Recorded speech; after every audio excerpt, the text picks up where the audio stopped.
Il posa l'enveloppe dorée comme on pose une sentence, délicate sur le bureau laqué, mais lourde du poids d'une intention.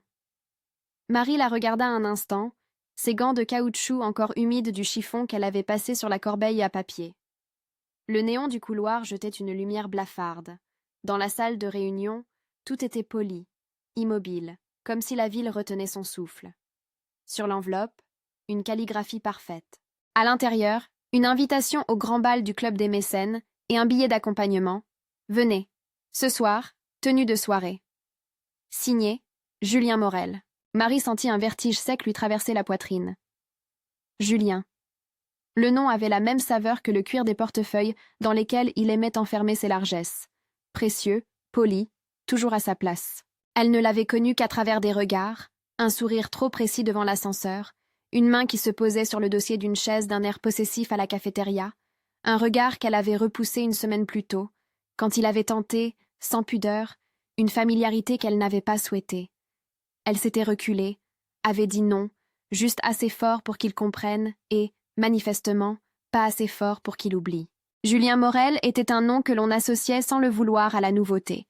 Start-up, soirée fermée, projet qui faisait la une. Il avait 29 ans, une naissance dans l'orbe des affaires et une sensibilité froide comme on se façonne un masque. Chez les uns, il inspirait l'admiration. Chez les autres, la crainte. Chez Marie, il suscitait surtout la vigilance. Elle se remit au travail, mais la pièce semblait rétrécir autour de l'enveloppe. Les heures qui suivirent furent longues. Le bal, pourquoi l'inviterait-on, elle, avec ses manches tachées, ses chaussures éraflées et son sac recyclé qui contenait toujours, par habitude, un petit sandwich trop sec? Et s'il voulait simplement la voir là pour la décrédibiliser? L'hypothèse la visita, glacée. Elle voyait déjà, impossible à chasser, une scène où il se permettrait une remarque devant les convives, où des rires discrets qualifieraient sa présence de anecdote. Elle avait appris la prudence. Mieux valait peser le choix, retenir la dignité. Elle rentra chez elle quand la nuit étouffa la ville. L'appartement que partageait Marie avec Claire était un petit cocon aux rideaux dépareillés et aux tasses à café à moitié vides. Claire, 30 ans à la voix active, tenait en main des recettes griffonnées et une énergie qui semblait sans fin. Elle travaillait de jour pour un traiteur et, la nuit, elle rêvait d'ouvrir sa propre petite affaire de restauration avec des plateaux créatifs et des menus sensibles. Elles avaient trouvé refuge l'une dans l'autre après la mort d'Hélène, la mère de Marie. Claire était devenue sa confidente, parfois sa sœur. « Tu as vraiment reçu ça ?» dit Claire, en refermant la porte après un quart d'heure à observer l'enveloppe sur la table de la cuisine. Elle s'installa sur le rebord du lavandier comme si c'était un trône et attrapa l'invitation entre deux doigts. Elle eut un sourire qui n'était pas seulement espiègle. Il y avait de la curiosité, du calcul. « Alors, tu vas y aller ? On parle d'un bal, ce n'est pas rien. » Marie posa ses mains dans l'évier, laissant l'eau chaude glisser sur ses doigts. Elle pensa à la chaîne en or fin qui pendait toujours à son cou, héritage d'Hélène. Elle la caressa sans la retirer. La chaîne n'était pas seulement un bijou.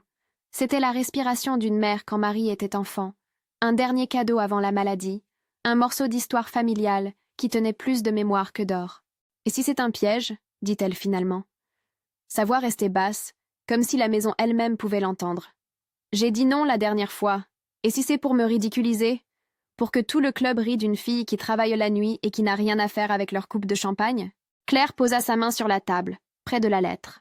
« Et si ce n'en est pas un? Et si c'était autre chose? Écoute, Marie, tu as le droit d'y aller. Tu as le droit de te présenter tel que tu veux être vue.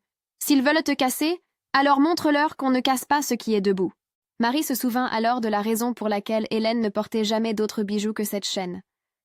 Elle se souvint d'un après-midi d'enfance où sa mère lui avait appris à plier les serviettes, avec une patience que Marie n'avait plus retenue que par mémoire fragmentée. Dans une lettre pliée et usée qu'Hélène avait laissée dans le tiroir de la commode, il y avait ces mots brefs, écrits à la hâte. « Garde la tête haute. Même si les mains sont sales, le cœur doit rester propre. » Marie avait conservé la lettre comme un talisman, et ce soir-là, elle replia la missive sur ses genoux. Ils parlèrent toute la nuit. Claire proposa des solutions, réalistes, terre à terre, louer une robe, acheter une robe d'occasion, emprunter des chaussures. Marie secoua la tête devant l'idée de voler ce qui n'était pas à elle. Elle mentit quand elle reconnut que la chaîne était sa seule valeur monnayable. La décision prit forme, lente et tranchante. Si l'invitation était piégée, elle ne se laisserait pas défaire. Si la seule manière d'y aller était de faire un sacrifice, elle ferait ce sacrifice en portant le dossier entier de sa dignité sur ses épaules. « Je peux gager la chaîne ?» dit-elle, parce qu'elle-même devait donner une image, un acte palpable de ce qu'elle acceptait de risquer. « Je reviendrai ce soir. Si jamais c'est vraiment une humiliation, j'aurai au moins essayé de la surmonter sans tricher. » Claire la regarda longuement, puis sourit comme si elle défiait l'obstacle. « D'accord. Alors on prépare ça. On ne va pas te présenter comme une anecdote. On va te présenter comme une personne. Et si quelqu'un rit, qu'il ait à supporter le silence d'un public qui sait mieux. » Elles se rendirent au comptoir de prêt sur gage le lendemain après-midi, un endroit qui sentait le métal poli et la poussière d'objets trop aimés. Le garçon derrière le comptoir avait la paume d'une main calleuse et le regard d'un homme qui connaissait les secrets de la ville. Quelles familles vendèrent des couverts, quels jeunes donnèrent leur bague pour un loyer. Il pesa la chaîne, examina les maillons, fit des calculs muets. La transaction fut froide, mais honnête. Marie donna l'adresse où retourner pour récupérer l'objet. L'acte devait être signé, tamponné, comme un pacte administratif entre sa propre fierté et un monde qui exigeait des preuves. Elle ne put s'empêcher, en sortant, de penser à la sensation du métal contre sa peau. C'était comme arracher un pan de mémoire pour l'échanger contre la possibilité d'être vue autrement. Elle savait que certains la jugeraient pour avoir fait ce choix. D'autres ne comprendraient pas qu'une chaîne puisse contenir toute la voix d'une famille. Mais la décision avait été prise. Elle irait ce soir. Et elle dirait si c'était pour elle, pour Hélène, pour toutes celles qui pensaient ne pas trouver leur place dans les salles éclairées par des lustres. L'achat de la robe fut un épisode d'intimité presque religieux. Elles parcoururent des boutiques de seconde main, des merceries aux vitrines embuées, où des robes dormaient sur des portants en attente d'une histoire nouvelle. La robe violette était accrochée comme si elle attendait une main précise. Tissu velouté, coupe simple mais noble, une couture discrète au dos qui semblait dessiner le profil d'une personne. Quand Marie la vit, elle ressentit une émotion qu'elle ne sut pas nommer. Surprise, reconnaissance, et quelque chose comme la promesse qu'un vêtement pouvait être un acte de foi. Dans la cabine d'essayage, la vie extérieure s'éteignit. Le miroir renvoya d'abord une femme qu'elle croyait connaître. Les cernes, les taches de travail, la posture prudente. Puis, elle enfila la robe. Le velours caressa sa peau. La coupe épousa sa silhouette sans la dénaturer. Elle se regarda, et il y eut un bref instant où elle se sentit grande, non pas parce qu'un habit le criait, mais parce que la robe avait accueilli la mémoire de la mère d'une façon qui la rendait entière. « Tu es magnifique », dit Claire, presque enroulée, les yeux brillants. « Tu vois, ce n'était pas l'argent qui te ferait belle, c'était d'être toi-même, mais présentée avec respect. » Marie sourit de manière contrainte. Il y avait une voix dans son esprit qui murmurait encore le doute, comme une souris qui ronge un coin de la maison. Elle essaya une démarche. La robe bougea avec elle comme si elle avait déjà appris à protéger ses gestes. Elles prirent quelques photos, simples, cloyées dans la mémoire. Marie debout devant la vitrine, la robe captant la lumière des réverbères, Claire ajustant une épaule comme si elle lui accordait une permission. La transformation ne fut pas seulement matérielle. Elles passèrent à l'après-midi à répéter les gestes, à simuler des conversations, à imaginer des réponses possibles au sarcasme. Marie resta fidèle à son refus initial d'usurper une place qui ne lui reviendrait pas naturellement, mais elle comprit que la tenue n'était pas un mensonge, mais une manière de dire au monde qu'on avait le droit d'être vu. Les cours du soir reprirent, ceux de gestion, de communication. Elles s'entraînèrent aux formules qui honorent sans quémander. Il y eut aussi un passage au salon de coiffure, une petite antre de banlieue, où les coiffeuses parlaient fort et écoutèrent davantage. Marie avait appris à ne pas s'attarder dans ces lieux qui racontent la vie des autres, mais ce jour-là, elle permit à une femme aux doigts habiles de peigner ses cheveux en un chignon bas, simple et soigné. Le parfum du shampoing resta sur son cou comme une lettre que l'on reçoit après un long voyage. Elle se maquilla elle-même, avec une main hésitante mais appliquée, un trait léger, un peu de couleur, rien qui ne démentît son histoire. Dans la ville, les préparatifs prenaient une dimension plus large. Les émotions se bousculaient, peur, excitation, la sensation d'un seuil à franchir. Marie passa la matinée à relire la lettre d'Hélène, comme si chaque mot y était un talisman. Elle lut à haute voix un passage. « Si jamais tu dois choisir entre deux routes, choisis celle qui te permet de rester toi-même. Les autres peuvent t'applaudir ou conspuer, mais garde ta vérité. » Elle sentit la présence de sa mère comme une main sur son épaule, douce et ferme. On ne parla pas à Julien de toutes ces étapes. Il y eut des moments où, à travers la surface lisse de la ville, Marie sentait son regard comme un fil tendu. Elle s'imaginait ce qu'il pouvait ressentir, comment il avait préparé l'invitation, calcul ou spontanéité mêlée, omniscience froide ou simple curiosité mal placée. Dans les couloirs de son bureau, certains racontèrent ses paris, d'autres murmurèrent que pour lui, tout était amusement. Mais il y avait chez Julien autre chose que la facétie, une éducation à la compétition, un besoin d'être vu à tout prix. Peut-être, se dit Marie, l'humiliation qu'il planifiait n'était que le masque d'une peur intime d'être ignorée. Les heures précédant le bal furent longues. Elles réservèrent un taxi, parlèrent peu. Marie regarda son image dans la fenêtre. Une femme en robe violette, accompagnée d'une amie qui la portait par la force des encouragements. Elles arrivèrent devant le quartier où étaient les grandes maisons, celles qui avaient des portails recouverts de fer forgé et des numéros imprimés en chiffres sérieux. Le tissu de la robe prit la lumière d'un lampadaire, et la rue sembla se diviser en avant et après, comme si la ville elle-même marquait le seuil d'un changement. Avant de partir, Marie posa une main sur le petit paquet que Madeleine Roche lui avait, pense-t-elle, laissé dans une génération antérieure. Non, Madeleine ne l'avait pas encore rencontré, mais elle sentait que quelque chose de plus grand, de plus ancien, l'attendait. Elle serra la lettre dans sa poche, comme une promesse que l'histoire n'était pas encore écrite. C'est au moment où elles quittèrent le taxi que Marie sentit son cœur battre d'un rythme qui n'était pas tout à fait le sien. Le club des mécènes se dressait derrière un portail orné. La façade portait des jardinières, des colonnes, l'odeur de fleurs que l'on sentait à peine avant de pénétrer la chaleur feutrée d'une salle. Des hommes en veston, des femmes aux chignons impeccables, s'étaient rassemblés en petits groupes sur le perron. Des rires retombaient, comme des bulles sur le gravier. C'était le théâtre parfait où se jouerait la pièce qu'elle avait acceptée. Elles prirent le pas vers l'entrée. Un vide semblait se creuser devant elles. Un silence de foule prête à accueillir autant à juger qu'à applaudir. Claire, qui marchait à ses côtés, lui glissa la main, fermement, comme pour dire « Je suis là ». Marie sentit l'annulaire vide, et, à la place, une appréhension aiguë. La chaîne était ailleurs, le cœur qu'elle portait sur elle était devenu une idée. Elle ne savait pas encore si, ce soir, on la verrait comme une anecdote, une curiosité, ou comme la personne qu'elle était réellement. Mais elle savait, avec une certitude qui n'avait rien de flamboyant, que quelle que fût l'issue, elle ne renoncerait pas à sa dignité. C'est à cet instant que la porte s'ouvrit. Un souffle chaud et parfumé les accueillit. Les lumières du hall, comme des étoiles liquides, glissèrent sur la robe violette. Les voix, d'abord lointaines, se rapprochèrent, se transformant en un murmure dense et habituel. Julien se tenait non loin de l'estrade, entouré d'un petit cercle de gens qui riaient à ses remarques. Il sourit en les voyant, un sourire qui n'atteignait pas les yeux. Pour lui, c'était peut-être une soirée de plus. Pour elle, tout pouvait basculer. Avant que la scène se déploie, avant que les premiers verres se lèvent et que les plateaux circulent, Marie fit un pas en avant. Elle sentit la surface du parquet se transmettre à ses semelles, la chaleur humaine vibrer dans la salle.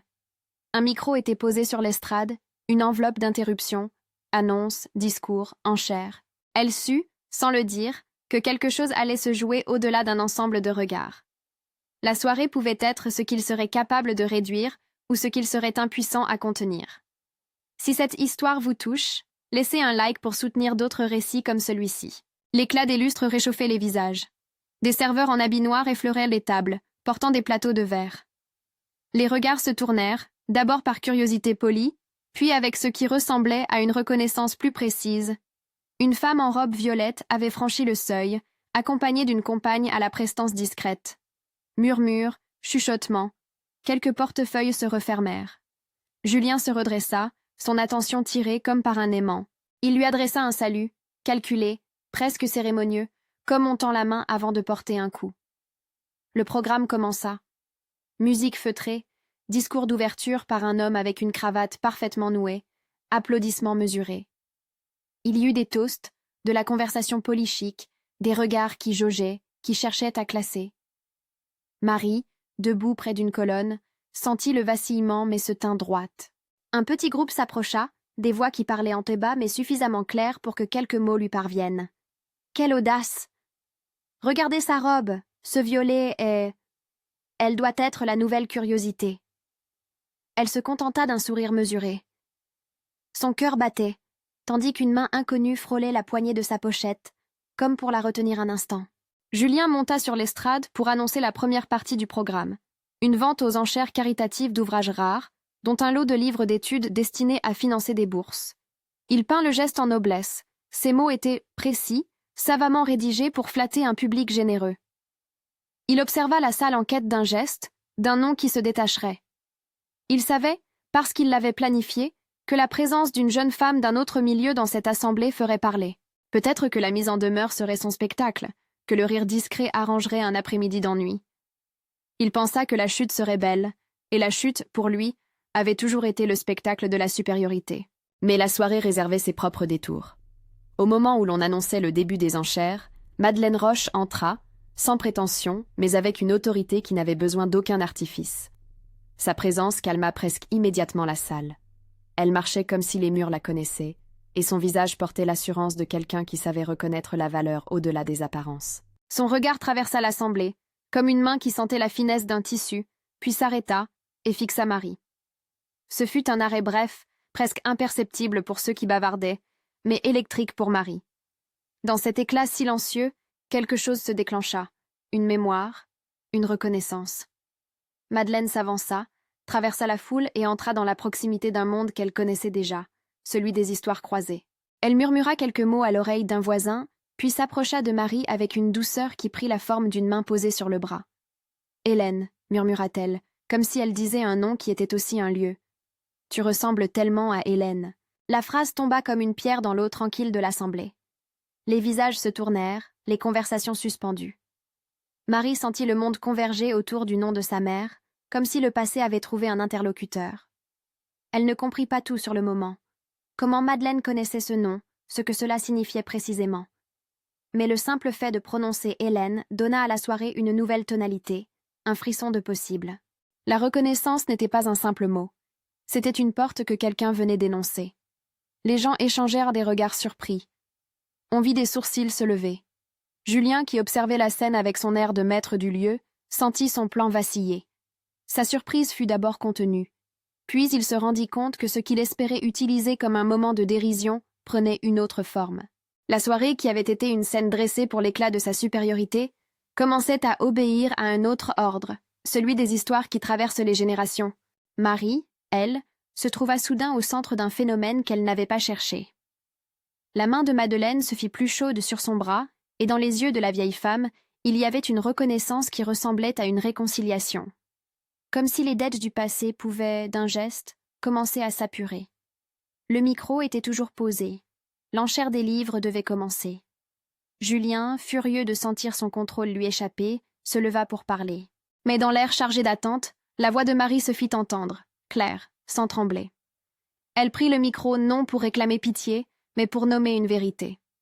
L'éducation, disait-elle, est ce petit levier patient qui ouvre des portes au cœur déterminé. La salle se taisit. Les mots de Marie, simples et précis, ne cherchaient pas la compassion. Ils demandèrent le respect.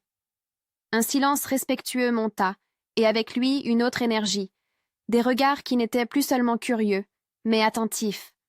Le geste de Julien, planifié, sembla désormais malvenu. On le regarda, et dans ce regard, il perçut l'érosion d'un prestige qui n'était plus acquis d'avance. Le premier acte de la soirée s'achevait sur ce balancement. L'enchère allait ouvrir, et avec elle, des décisions allaient être prises qui ne se limiteraient pas à la portée d'un seul soir. Marie sentait le souffle de la salle sur sa nuque, mais la sensation n'était plus de l'humiliation. C'était un frisson d'espace qui s'ouvrait. Elle n'avait pas encore entendu la fin de la phrase, la déclaration de Julien, l'annonce publique qui devait humilier, mais elle avait pressenti que ce qui se jouerait cette nuit ne se résumerait pas à une anecdote. Au bord d'un seau, elle prit une inspiration profonde et ferma les yeux, comme pour écouter la voix d'Hélène une dernière fois. Puis, avec la robe violette qui flottait autour d'elle, elle fit le geste que, depuis toujours, elle avait appris à faire. Aligner sa dignité, droitement, et avancer. L'enchère commença. Le marteau tinta, les chiffres montèrent, les voix se répondirent en une sorte de musique précise, où chaque hausse était une petite victoire collective. Le lot était un ensemble de volumes anciens, reliés, qui parlèrent de sciences sociales, d'économie, de pédagogie, des livres que tout étudiant avide voudrait trouver sur une table de chevet. Ils étaient destinés à financer des bourses.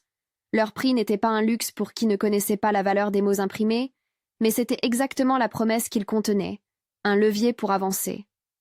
Marie se tenait là, le micro ayant glissé de sa main. Elle avait eu l'envie bête, d'abord, de rester invisible pendant l'enchère, puis une idée simple.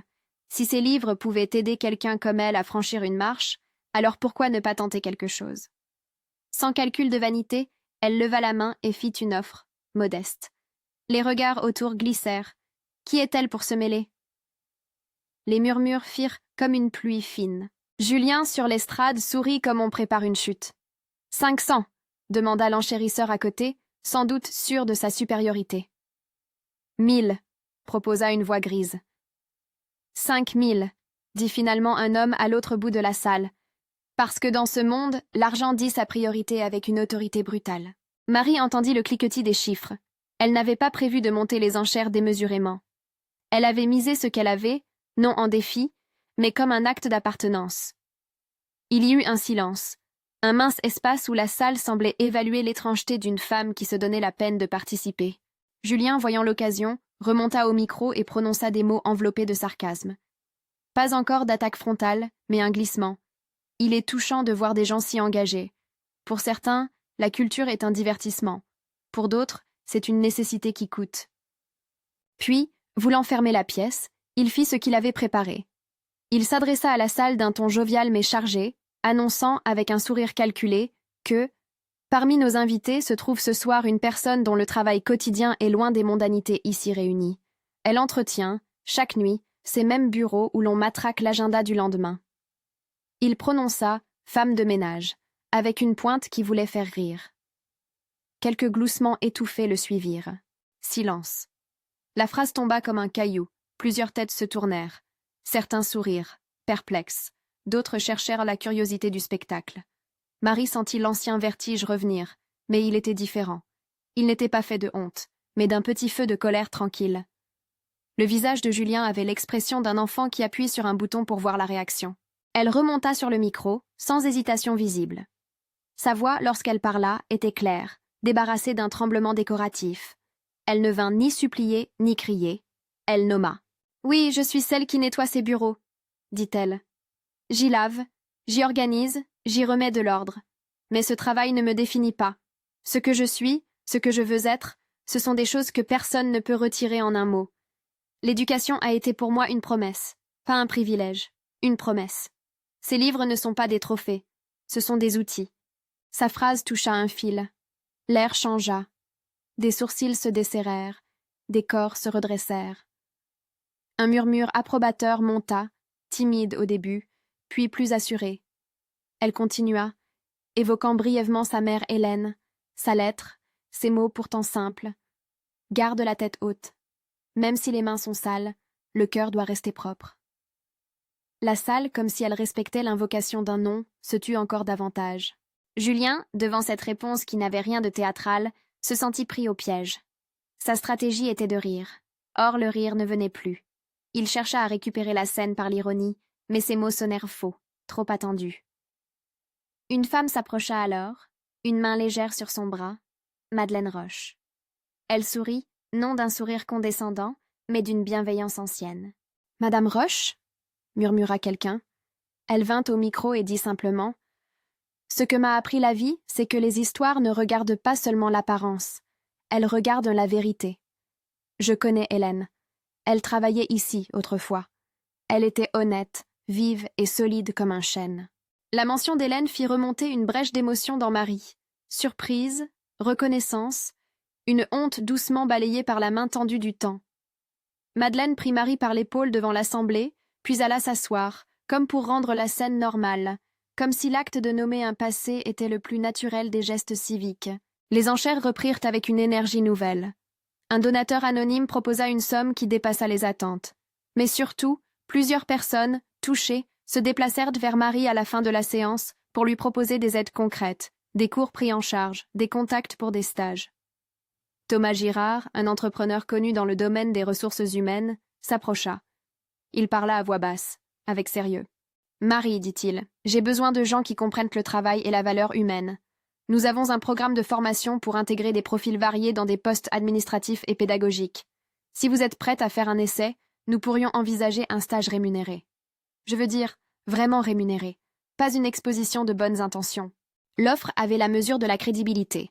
Elle n'était pas une baguette magique, c'était une porte, une chance concrète que l'on ouvrait. D'autres propositions suivirent. Paul Martin, qui connaissait des éditeurs, proposa des livres pour l'aider dans ses études. Anne Petit, une amie de Madeleine, proposa des sessions de mentorat. Tout cela formait un filet. Marie sentit alors que la pièce tissée autour d'elle n'était pas celle d'une curiosité, mais d'un élan solidaire. La récompense la plus singulière vint dans une enveloppe remise à Marie par Madeleine, discrètement, après la cérémonie. La vieille femme la lui tendit comme on confie un objet sacré. À l'intérieur, un livret d'épargne serré et une lettre écrite d'une main tremblante. Marie, les doigts ceux qui ne tremblaient plus, lut devant Claire et Madeleine. La lettre, d'Hélène, était courte, simple et pleine d'une chaleur qu'on sent seulement quand la mémoire devient geste. Ma chère Marie, si tu trouves ce carnet, sache que j'ai travaillé le peu que j'avais pour laisser quelque chose. Ce n'est pas assez pour acheter des rêves, mais c'est assez pour en commencer un. Étudie, garde la tête haute, et souviens-toi, la valeur n'a pas toujours de reflet dans l'or. Utilise-le bien. Je t'aime. H. Les mots tombèrent comme un pont. Madeleine ajouta une phrase que personne n'oublierait. Hélène a épargné malgré tout. Elle m'en avait parlé une fois, en souriant. Je n'ai pas su l'aider assez quand il le fallait. Ce soir, je veux réparer ça. Ces économies doivent t'aider à volter la page. Madeleine tendit aussitôt la main pour envoyer quelqu'un racheter la mise que Marie avait faite sur les livres. L'opération se fit avec la discrétion due aux choses qui portent un poids sentimental. La chaîne, le symbole, pouvaient maintenant être rachetés. Madeleine demanda à parler au propriétaire du prêt sur gage. Elle sortit un carnet, un chèque, ce qui suffit pour rendre la mémoire à sa place. La première chose qui se produisit après la soirée fut donc l'acte concret. La chaîne revint contre la peau de Marie, tiède comme une confiance retrouvée. Elle la remit autour du cou, les doigts caressant chaque maillon, comme si chaque anneau était une lettre d'un message plus grand que le métal. Personne n'assista à sa joie en spectacle. C'était une petite cérémonie intime, la promesse d'un retour. Elle pleura d'un rire court, partagé entre soulagement et la surprise d'être aidée sans avoir à quémander. Les offres de travail se précisèrent dans les jours qui suivirent. Thomas Girard revint vers elle avec un plan. Un stage de 3 mois dans son équipe de ressources humaines, rémunéré, avec la possibilité de poursuivre en CDI selon les résultats. Le rôle ne promettait pas la richesse, il promettait une progression, une courbe, le droit d'apprendre. Pour Marie, c'était l'accès à un monde où sa parole sur le travail, sur la dignité, aurait un poids institutionnel. Elle accepta. Le jour où elle entra pour la première fois dans les bureaux en tant que stagiaire, elle sentit à nouveau le vertige du seuil. Mais cette fois, il n'était pas chargé de crainte. Il était plein d'attentes patientes. Thomas la présenta à l'équipe. Ses collègues furent à la fois curieux et accueillants. Certains reprirent la même distance que n'importe quel nouveau venu, d'autres, déjà informés, l'abordèrent avec une chaleur concrète.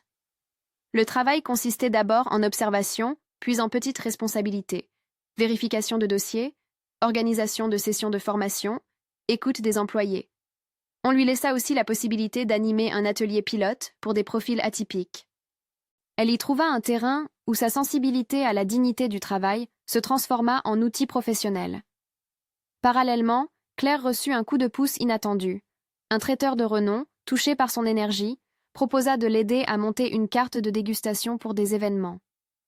Les deux amies travaillèrent à construire des projets parallèles. Marie, des modules de formation. Claire, des plateaux et une petite entreprise. Ce qui avait commencé comme un acte de survie devint un chantier de création. Julien, de son côté, fut affecté de façon plus compliquée. Sa mise en scène n'avait pas produit le rire qu'il espérait. Au contraire, elle avait mis en lumière ce qu'il voulait enterrer, un besoin de contrôle et une peur d'être ignoré. Dans les semaines qui suivirent, il prit des distances, lançant des traits de conversation absents d'ostentation. Son réseau le regarda différemment, certains lui retirant l'illusion d'un pouvoir symptomatique. Il chercha des raisons. Ses amis ne virent d'abord qu'un autre caprice, mais il s'engagea, presque machinalement, dans des rencontres de réflexion, et finit par accepter d'aller en thérapie, non pas parce qu'on le força, mais parce que l'humiliation lui fit sentir un vide qu'il n'avait nullement anticipé. Ses premiers pas furent maladroits. Il écrivit des mails dont la froideur laissait place à une gêne palpable. À la mi-année, conscient de la blessure, il chercha Marie avec l'intention confuse d'apaiser.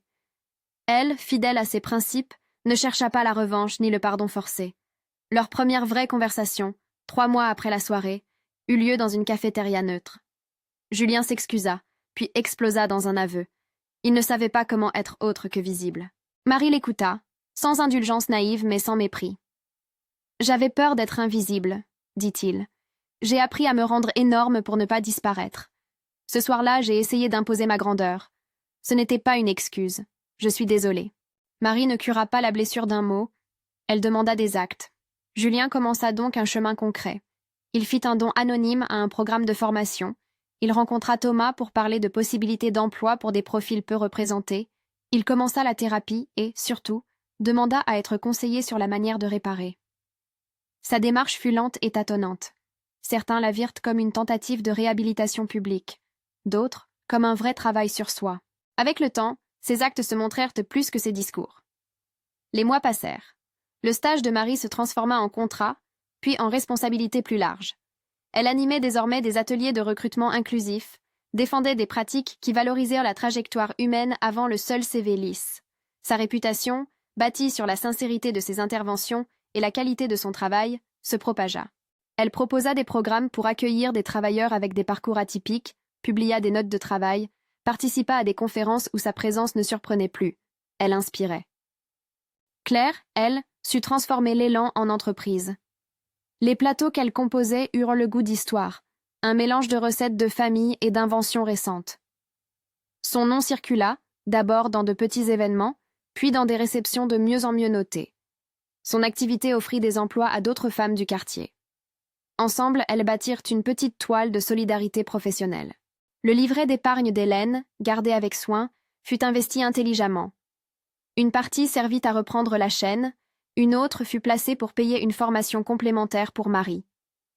Madeleine, avec sa stature de mécène, prit un rôle de mentor active. Elle présidait un comité d'orientation pour les projets de formation, elle introduisit Marie à des réseaux et organisa des rendez-vous déterminants. Ce qui compte, c'est d'ouvrir des portes, pas de construire des hôtels, aimait-elle à répéter. Au fil du temps, Marie rencontra Lucas. Leur rencontre fut discrète. Un dossier de plainte pour conditions de travail, où les deux furent impliqués, lui en tant qu'avocat sensible aux causes sociales, elle en tant que consultante demandant une médiation constructive. Ils parlèrent d'abord en professionnel, puis d'humanité. Lucas, attentif, n'était pas un sauveur. Il était un homme qui voyait la personne littéralement, qui écoutait avant d'offrir une solution. Leur relation grandit sur un terrain d'égale dignité, nourri par des rancœurs apaisées et des projets communs. Il respectait sa carrière et partageait ses valeurs, lutte pour le respect au travail, égalité d'accès et enseignement. Ils se marièrent après une proposition simple, sans extravagance, entourés de ceux qui avaient participé à leur histoire. Collègues, amis de quartier, Madeleine, Claire et quelques donateurs qui avaient cru en la cause. La trajectoire de Julien, au long cours, prit une forme moins spectaculaire mais plus solide. Il s'engagea dans des actions de réparation non seulement symboliques, mais structurelles. Il finança des bourses, contribua à un fonds pour l'insertion par l'emploi, invita Marie et Thomas à participer à un programme de recrutement inclusif dans plusieurs sociétés qu'il fréquentait. Sa rédemption fut un chantier humble. Confronté au miroir, il reconstruisit son image par le travail et la tutelle morale de personnes plus anciennes que lui, comme Madeleine. Il considéra la possibilité que la compassion puisse être aussi exigeante que la réussite. 1 an après la soirée, la vie de Marie avait changé, mais sans renier ses origines. Elle continuait de travailler dur, d'apprendre, de tenir sa maison avec Claire et de consacrer du temps à la formation. Elle accepta un poste stable où, progressivement, elle se fit remarquer pour sa capacité à transformer des politiques en gestes humains. Contrats plus justes, dispositifs de formation concrète, suivi des salariés en transition professionnelle. Elle monta des partenariats avec des centres locaux pour proposer des formations adaptées et fit reconnaître que l'expérience de travail, souvent dévalorisée, était un capital à valoriser. Les histoires de ceux qu'elle aidait circulaient et illustrèrent le changement concret. Des hommes et des femmes trouvaient un emploi stable, transmettaient à leurs enfants l'idée qu'étudier et travailler pouvaient bien s'articuler. 5 ans plus tard, l'ampleur de son action était visible. Marie n'avait pas oublié le symbole de la robe violette. Elle l'avait gardé, non pas comme trophée, mais comme mémoire d'un seuil franchi. La chaîne resta, discrètement réparée, contre sa peau. Elle et Lucas eurent 2 enfants. Le prénom d'Hélène fut évoqué souvent, comme une étoile domestique guidant les gestes quotidiens. Marie organisa un bal, mais pas comme l'on conçoit un événement snob. C'était un gala de charité pensé pour réunir des donateurs et des bénéficiaires, pour célébrer le talent et la dignité du travail. Elle y invita ceux qui étaient semblables à elle autrefois, d'anciens collègues, des amis du quartier, des femmes qui, comme Claire, avaient lancé leur petite entreprise. Le grand salon était organisé autour d'une vente aux enchères silencieuses d'objets symboliques et de bourses d'études. La robe violette, nettoyée et conservée, fut posée dans une vitrine, non pour être admirée comme une œuvre, mais pour raconter une histoire. Ce vêtement a accompagné un choix. Il rappelle qu'on peut décider de se présenter au monde sans tricher. Madeleine présida le comité d'honneur. Thomas et Paul occupèrent des rôles opérationnels, et Julien, présent mais discret, soutint l'événement financièrement et, à sa manière, assuma publiquement ses erreurs passées, non pour s'y attarder, mais pour montrer qu'on peut changer et offrir des réparations concrètes. Il y eut des discours, oui, mais surtout des témoignages. Une femme qui avait trouvé un emploi grâce au programme de Marie parla de la fierté retrouvée. Un jeune homme prit la parole pour dire que, grâce aux bourses, il avait pu entrer à l'université. Ces moments n'étaient pas des triomphes de narration individuelle, mais des partages de vie entrelacés. Dans l'un des discours de la soirée, Marie dit quelque chose qui résonna. La beauté dont on parle ce soir n'est pas seulement celle des vêtements ou des strass. Elle est celle qui se construit quand on donne à quelqu'un le droit d'exister selon sa valeur, et non selon les caprices du regard des autres. La dignité se porte, mais ne s'achète pas. La phrase ne cherchait pas l'applaudissement, mais saluait une évidence. La beauté véritable surprend parce qu'elle est d'abord œuvre intérieure. Beaucoup de personnes présentes, qui avaient en vue la femme en robe violette entrée des années plus tôt sans imaginer l'histoire complète, comprirent que ce qu'elles avaient applaudi lors de la première soirée n'était pas seulement l'apparence, mais la présence. Là était la surprise. La beauté n'était pas un effet cosmétique, mais une vérité révélée. Le centre de formation que Marie avait contribué à fonder reçut son nom officiel ce soir-là. Centre Hélène, formation et dignité au travail. Les bourses portèrent le même nom. Madeleine, émue, lança les premières subventions et déclara que la mémoire d'Hélène continuerait ainsi à vivre dans des gestes concrets. Les plaques furent posées, les dossiers signés, les regards échangés. Marie sentit que ce qui avait commencé par un geste incertain, gager une chaîne pour aller à un bal, avait amorcé une série de choix qui avaient permis d'ouvrir des voies de réel pour d'autres. La vie quotidienne continua. Marie enseignait désormais des modules sur la gestion des talents, conseillait des entreprises sur l'insertion sociale et veillait, humblement, à ce que les dispositifs transformateurs restent accessibles. Claire dirigeait une petite équipe, Lucas s'engageait dans des dossiers de droit du travail, et Madeleine continuait d'être ce pilier discret qui savait mêler sens et ressources. Leur cercle s'élargissait. D'anciennes bénéficiaires étaient devenues mentors à leur tour, et la chaîne des solidarités se tissait. Il y eut aussi des épreuves. Les succès ne rendirent pas la vie exempte de difficultés financières, d'erreurs de recrutement, ni d'épuisement. Mais la philosophie du groupe, forgée à la sueur et au compromis, permit de surmonter ces périodes. Marie se souvenait parfois des nuits longues où, après ses cours du soir, elle rinçait encore des tasses dans une cuisine mal éclairée. Ces souvenirs n'étaient pas des marques de honte, mais des récits qui nourrissaient sa compassion quand elle parlait à ceux qu'elle formait. Elle ne prétendit jamais que l'ascension fût facile. Elle expliquait qu'elle était possible, quand l'effort individuel rencontrait des portes ouvertes. Julien, à sa manière, poursuivit sa métamorphose. Il consacra du temps à des projets sociaux et devint moins bruyant dans ses investissements.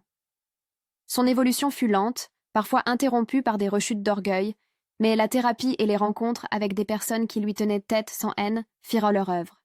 Il apprit à écouter, et parfois à demander conseil plutôt que jubiler. Dans un geste symbolique, il organisa, avec Thomas et Marie, une journée de recrutement destinée à des travailleurs avec des trajectoires atypiques, où il s'employa discrètement à offrir des postes et des ressources. Pour certains, c'était une réparation qui comptait plus que des mots.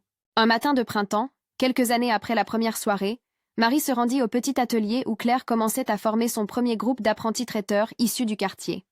Elle regarda les jeunes s'exercer à dresser des assiettes, parler avec assurance, lire un petit manuel que Paul Martin avait contribué à éditer. Elle sentit la fierté comme une chaleur simple, pas comme une étincelle de triomphe. Elle passa la main sur la chaîne qui reposait sur sa clavicule.